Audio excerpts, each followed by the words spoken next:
अब इसमें तो मोदी जी का कंट्रीब्यूशन होना थोड़ा मुश्किल ही होगा, मुझे लगता है। इसमें भी अब थैंक यू मोदी जी कहने लगे तो पता नहीं प्रहलाद जोशी जैसे या रवि किशन जी जैसे लोग हो सकता है इसमें भी थैंक यू मोदी के नारे लगाने लगे।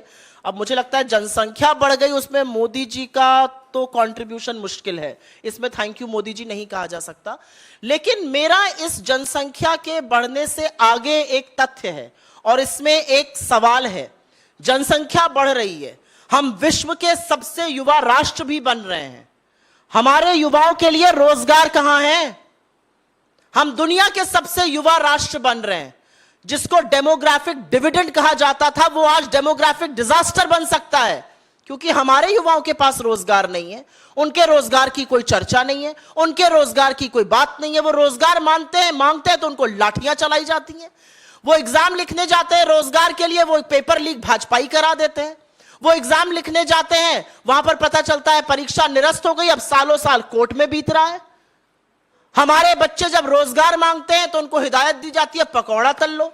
अरे पकौड़ा तलने वाला तेल भी आपने 90 से 200 कर लिया, और जिस गैस पर तला जाएगा वो 400 से 1200 हो गई। तो सवाल यह है कि जनसंख्या का बढ़ना या घटना दूसरी बात है, सवाल दूसरा है। सवाल यह है कि जो जनसंख्या बढ़ रही है और जो ज्यादा युवा आज आ रहे हैं, उनके लिए इस सरकार के पास क्या प्लान है? क्या कोई भी इस सरकार में यह सोच भी रहा है कि इस बढ़ती हुई जनसंख्या का या इस युवा राष्ट्र का या 60% जो युवा है इस देश में, उनके जीवन यापन का क्या होगा? और मैं तीखी बात कह रही हूं जो मैं कहना नहीं चाहती थी। जो अपराध के मामले जिस गति से बढ़ रहे हैं और जैसे लोग अपराध करते हुए पाए जा रहे हैं, युवा, छोटे छोटे बच्चे, लड़की ने बात नहीं मानी गोली मार दो, लड़की ने बात नहीं मारी चाकू कर दो, चाकू भोग दो, पिस्तौल चला रहे हैं ये लड़के। आपको नहीं लगता कि ये डेमोग्राफिक डिजास्टर है?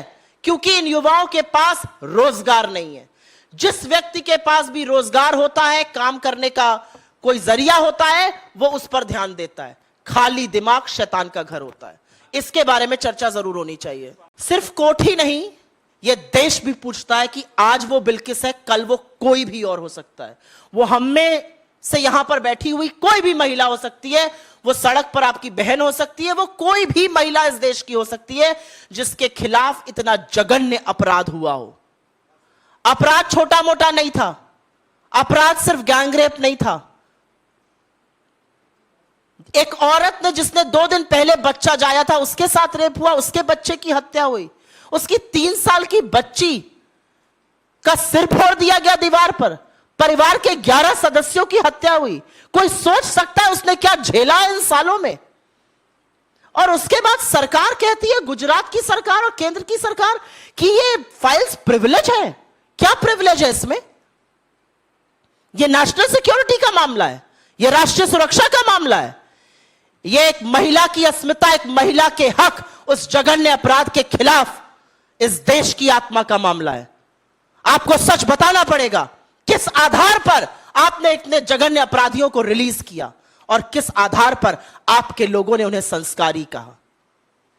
सुप्रीम कोर्ट ने जो सवाल पूछा है वो बिल्कुल सही सवाल है, और आज इस देश की हर औरत पूछती है। ऐसे लोगों को बचाते हैं मोदी जी और उनके लोग। और कहां है स्मृति ईरानी जी, कहां है बाकी नेत्रियां? मुंह पर बिल्कुल चुप टेप लगाकर बैठ जाती हैं।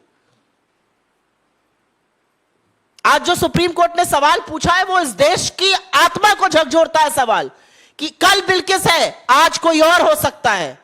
और क्या छुपाने की कोशिश कर रही है ये सरकार? There is absolutely nothing about national security here. The truth about how the convicts of Bilkis Bano were released need to come out, because that's the truth every woman in this country, including myself, wants to know. What was the ground on which they were released?